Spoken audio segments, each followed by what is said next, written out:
Do you like to binge watch TV? Did you know you could binge listen to podcasts? Head over to electronicmediacollective.com, where they have podcasts for days.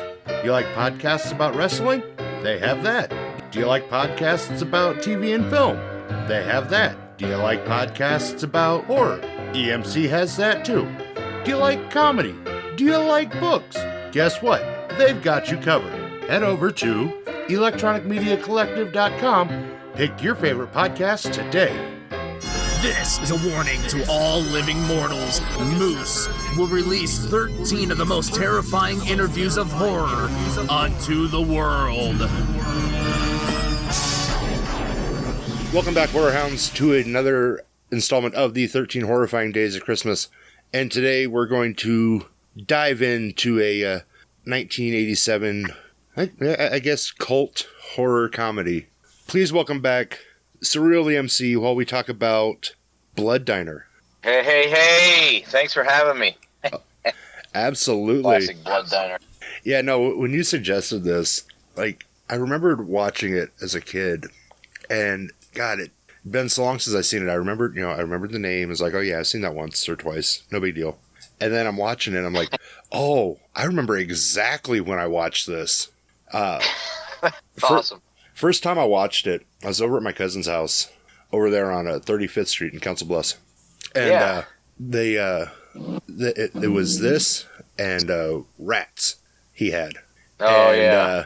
So you talk about two stark, different movies. I mean, Blood Diner is this just bonkers horror comedy, and Rats is about as, at that point, as horror as you can get. So that made for an interesting night. Yeah, I could see. You watched them the same night? Yeah. That's wild. Classic Paul. Yeah, because I think you said, give me a list of like 3 or 4 horror movies, and I gave you 3. I remember Nightmare 2 being one of them, which is one of my favorites. And then, for some reason, at the end of the list, I put this one. And then when I was rewatching it, I was like, why did I even suggest this? But I'm glad I rewatched it. It's classic for sure. I noticed it must have a pretty good cult following, because it's been re-released on different formats, Blu-ray and stuff over the years, and it's still out there. I for some reason I feel like I saw it on like USA Up All Night or one of the censored ones years ago. I'm pretty sure, yeah, this was definitely one of those ones that USA shared all the time. Yeah, because it was a little more NC-17 than I had remembered, but which that keeps it on brand, so no worries. But yeah, I mean, this movie's, just bonkers from the get-go. I mean, from the very beginning, there's this narrator and, talking about, with everything that's happening, and it, ends with, there's cannibalism and ritual sacrifice and murder and yada yada. And if you're offended by that, leave. Yeah, that's for sure. That's the way to start a movie. I'm like, holy shit. That's for sure. You're, at that point, you're just telling people, like, look, you don't want to see this, get the fuck out. I mean... Yeah, it's pretty raw. The Nazi band, I don't remember that. That threw me off. I was like, I don't know what's going on here. There's a lot. That made me cringe. Yeah, there's a lot in there that if you look at it through, like, today's lens, you're like, oh, how in the hell did that make it in there?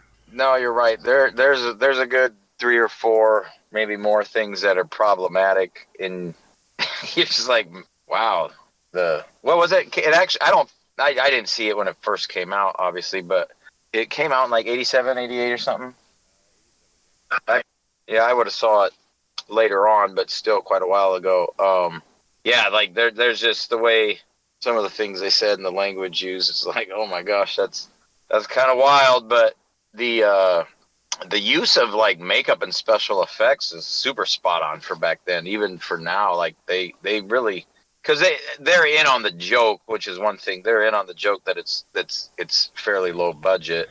Well, and that was the thing. So, like, the original script for this was designed as a sequel to another movie. Yeah, Blood Feast or something. Yep.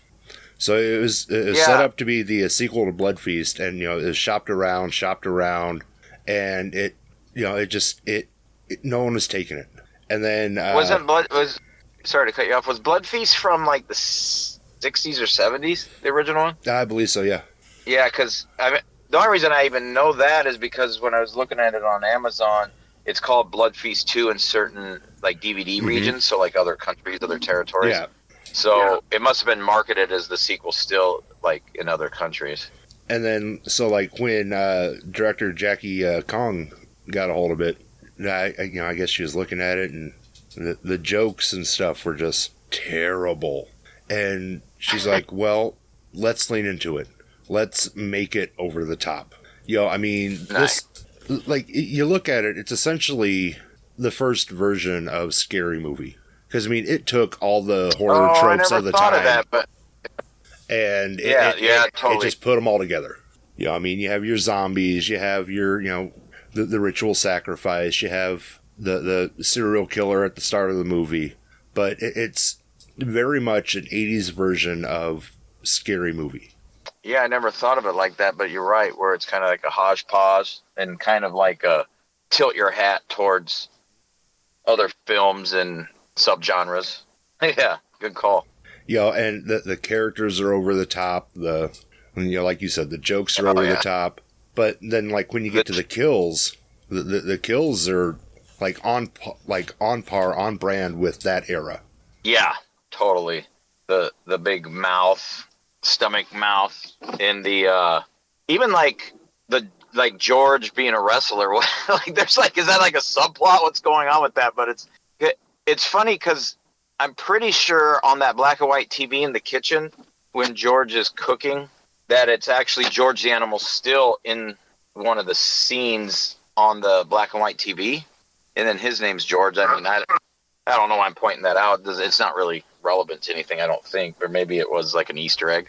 Well, and so let's roll it back to the beginning. So the movie starts. There's these two kids playing in their living room in like 60s America.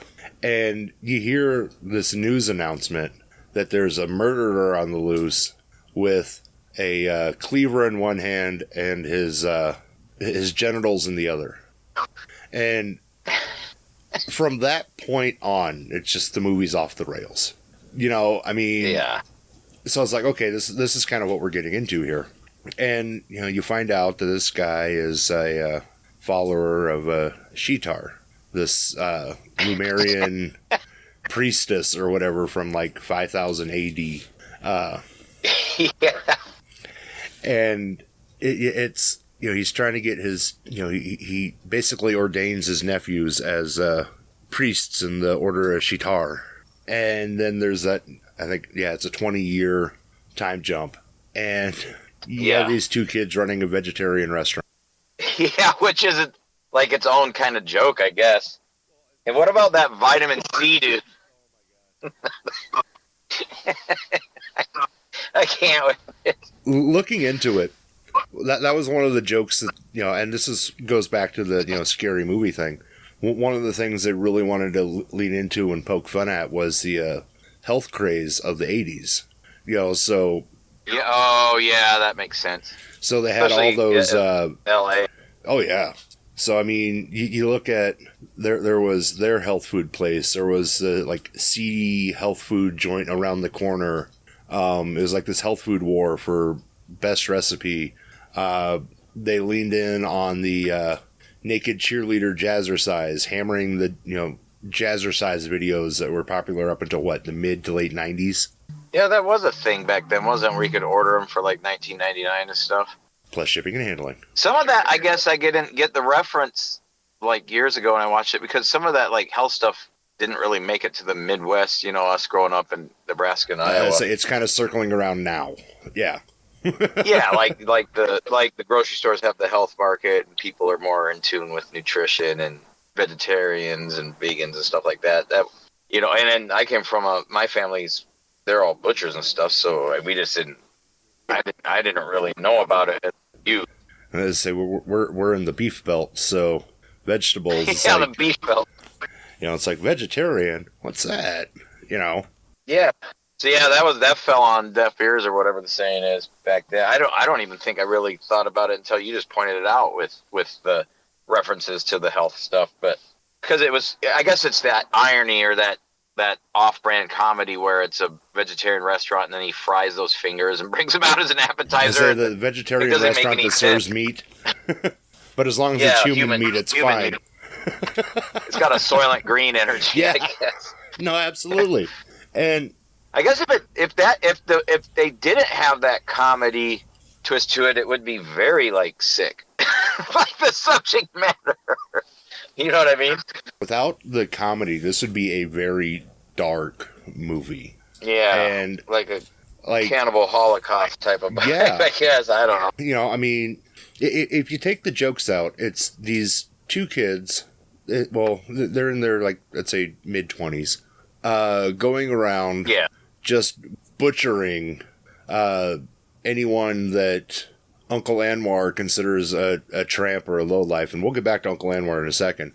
But and then feeding them to other people and setting other parts aside to resurrect this ancient priestess who, it's just this definitely needed the comedy, and I think that's what's given this movie legs. Yeah, no, for sure.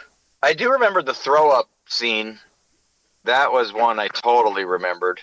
And the rockabilly guy, the lead singer of the band at the venue, his hair, I remember that. That was classic. I was going to look up what band that was. I almost thought maybe it was some of the members from TSOL or Joy Killer. I don't know why I didn't look that up before the interview. Because it was kind of intriguing, that was a nod to the underground music scene on the West Coast back then. Oh yeah. There's so much stuff going on in that movie. It's wild. Oh yeah, there's a lot to unpack from this movie, and it's funny because on the surface you'd think, nah, there's not. No, there's a lot to unpack from this movie. Yeah. So even the cops that they use are over the top. They have the one detective that's the super macho 80s chick magnet, really cringy. He's like, hey baby, let's you and me, let's go get coffee later kind of cop. Oh, the cop with the weird tongue? Yeah, that one. Yeah, he was gross. He was even gross for back then. Yeah. And then, you had his straight-laced counterpart. Jackson was the partner cop. She was one of the only actually normal characters in the movie, I think. Yeah, I'd say her and the Virgin were the two. The Virgin? Yeah. The gal that kept the customer at the restaurant. Yep. We're the only two normal characters. Everybody else were caricatures. Yeah, they were real exaggerated. Even the customer gal's dad or parents, remember that one scene looks like the backdrop from Scarface with the Miami palm trees and stuff. You know what I'm talking about? Yeah. It made me think of Scarface. I was wondering if it was filmed in the same waiting room, or probably back then that was a common wallpaper. I don't know. Say it very well could have been filmed on the same lots. Yeah. And especially with how low budget this movie was. It was shoot. I can guarantee you it was shoot where you can. Oh, yeah, totally. They had to have a friend who had a restaurant and maybe a friend that had a underground DIY cog factory type music club. Like I said, we add the comedy, and that's what gives it its legs. And with that, we get the resurrection of Uncle Anwar. And he's just a brain. He's a brain in a jar. This whole movie, it's this brain in a jar. And you would think that's going to be the most bonkers thing you see. They did a good job with the eyes, because it's a brain with the eyes. Mm-hmm. And then he's super bossy. Probably because he doesn't have arms and legs, so he has to be bossy to get stuff done, I suppose. But oh, and the competitor restaurant. The guy that has the The ventriloquist? Yep. With the sombrero? What was The brain in the jar is not the most bonkers thing. There's a guy that runs the competitor restaurant who has this giant doll who sits at the counter, and he talks to him because it's the only customer he has. And so... Yeah, with Valentino, or was that... Now I'm thinking about it. So, man. It's... Kaylee and I were just sitting there watching it like, what's going on?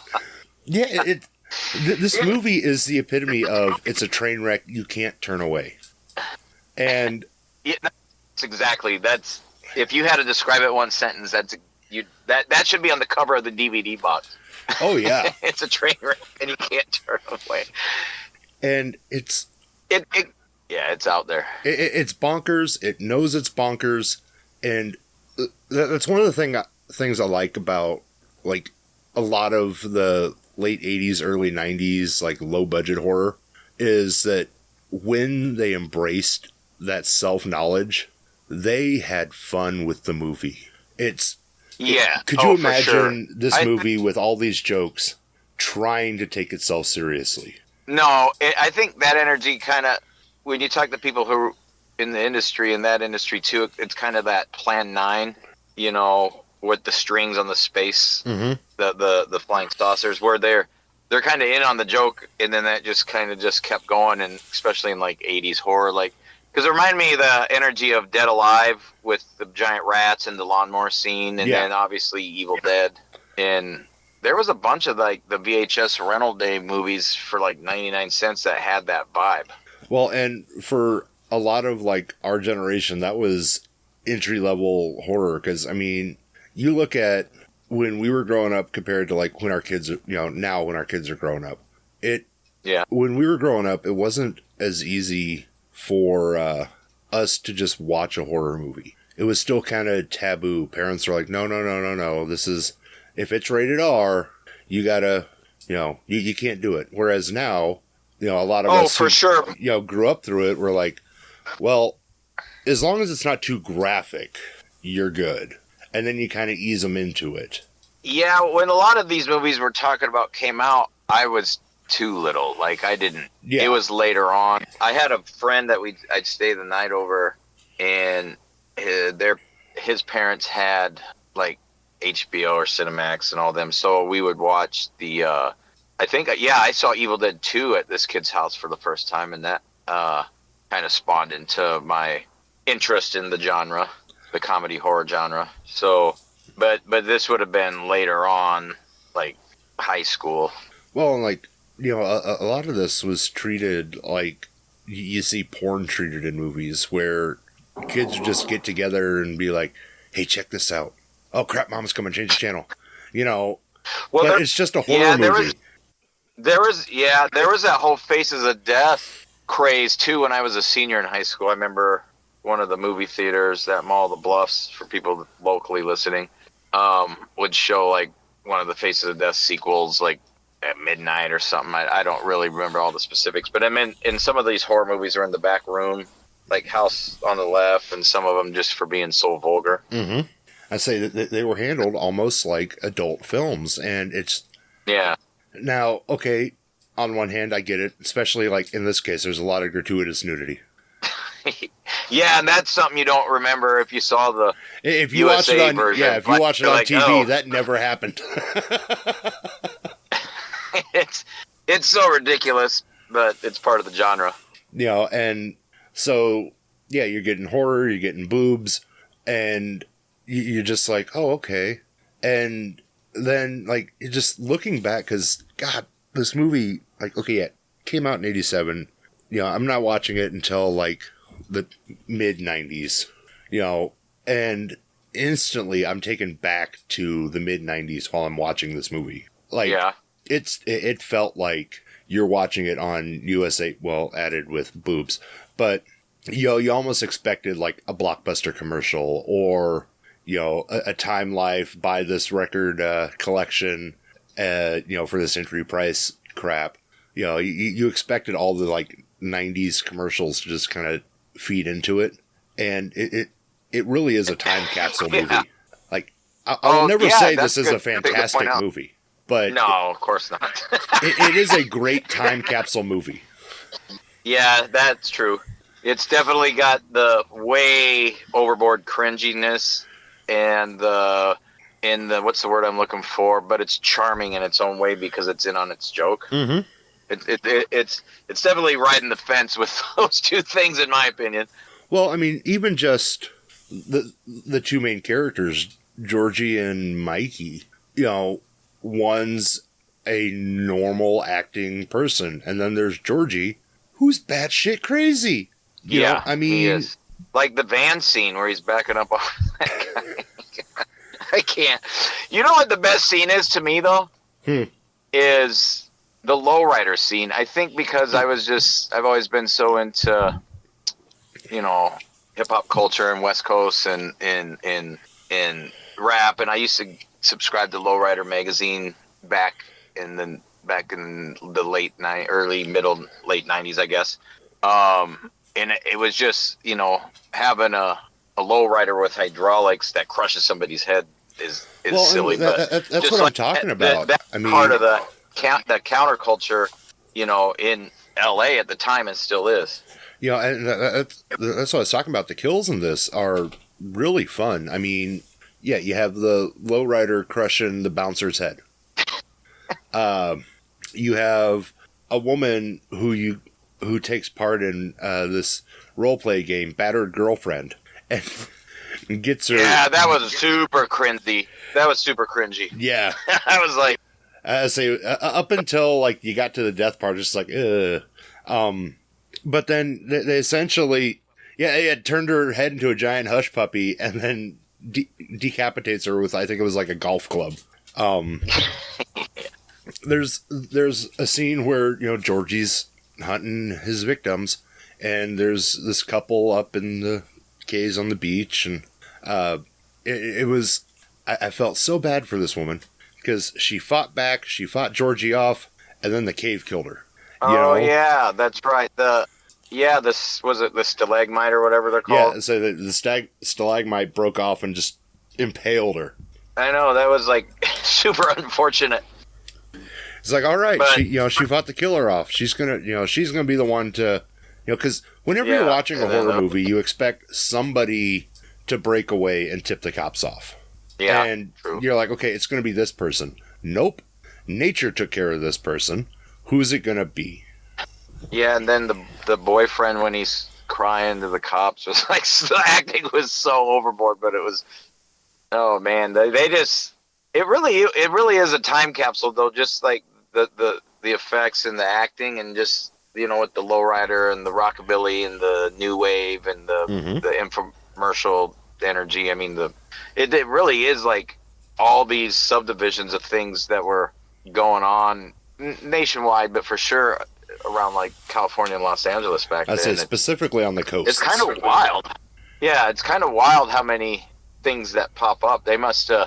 I wonder if a lot of the people involved, like the filmmakers and the actors and stuff, were kind of scenesters and hipsters, and they had to have been. Else, how would they have known about this? You almost have to, because you get to what eventually becomes like the final shooting scenes, and it's the Lemurian feast in the underground club, which then this whole thing turns. Now we're a zombie movie. Yeah, with the green makeup and stuff. Yeah. We went from serial killer, cannibal to zombie, so we're checking boxes. Just Yeah. As this movie goes, we're just checking all the boxes. Like, yep, this is what it is. This is what it is. This is what it is. Serious? Nope, this is not what this is. But we get to this underground. Classic Paul. We get to this underground music venue, and there's this like rockabilly Nazi band up there playing, and then everyone's vibing out, having a good time. The drugs are flowing, and then everyone starts eating this big vat of goo, like human soup, basically, and the zombie outbreak starts. Oh yeah, that's right. With the gut, with the intestines and stuff in it. Those are kind of.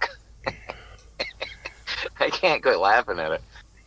And while all this is happening, we get the resurrection of Sheetar, this ancient goddess. Oh, yeah. Who was Frankenstein together in the back of the vegetarian restaurant. And when Sheetar finally comes to life, she's a Venus fucking flytrap. Yep. And her teeth were one of the cooler effects, I thought. Yeah. No, the prosthetic work on her was amazing. Yeah. Because she had those long the needle-like teeth. Paint. Yeah. That little they did a good job with that little shrine thing kind of too, earlier in the movie. Oh yeah. Yeah. Yeah, the set dressings, the production value on this for being such a low budget was really good. Yeah, if you look at it from that angle, you kind of really like the effects and the filmmaking. You definitely appreciate what they were working with. They did a great job. Oh yeah, it's like the effects were good. The production, set production was good. Hell, it was shot very well. Yeah, I guess you're right. It's just when you have to get past the very over the top, very over the top. And I want to be clear to listeners, I'm not ripping on this movie. I really enjoy this movie. It's bonkers, but it's funny as hell. Yeah, no, I agree. I enjoyed rewatching it. I probably won't watch it very often, but it's definitely one to throw in once in a while and laugh it's at. rewatchable, but it's not one that I'm going to watch on a regular basis. And I think my favorite part in the whole movie is it has to be the ending. All this whole thing goes down. There's this big shootout. The zombies are dead. Everybody's dead. Georgie gets his head bit off, and Detective Jackson comes out, and she's like, "Everyone's dead. I don't know about that thing up on stage." And you just see these legs in a red dress walking down the street. And this really cringy dude. Yeah, that's right. Like, this super cringy guy pulls over like, "Hey, baby, you want to, and he's picking her up like you try to pick up a hooker. And like, "What's your name?" And this gorgeous woman turns, and in this very deep voice, "Sheetar." Credits.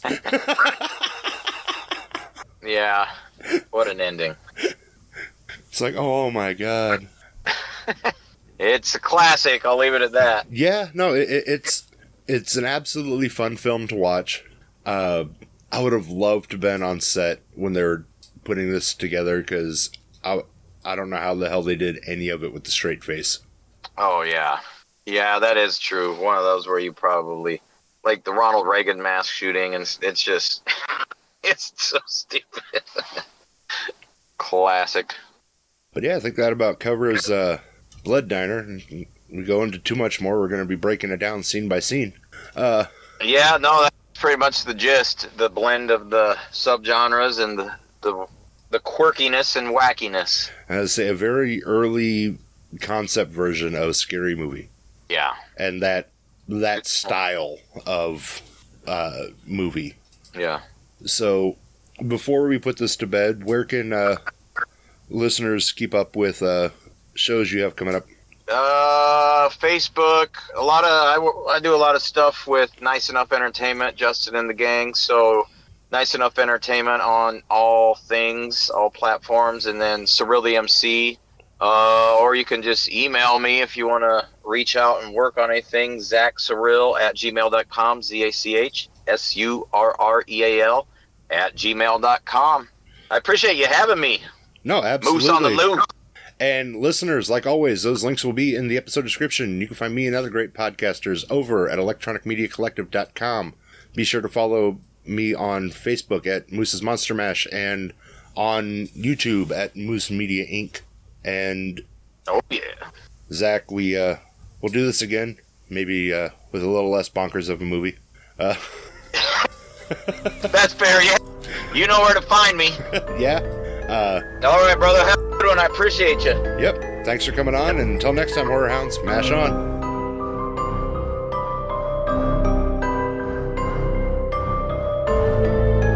This has been Moose's Monster Mash. Come back for more chills and thrills if you dare.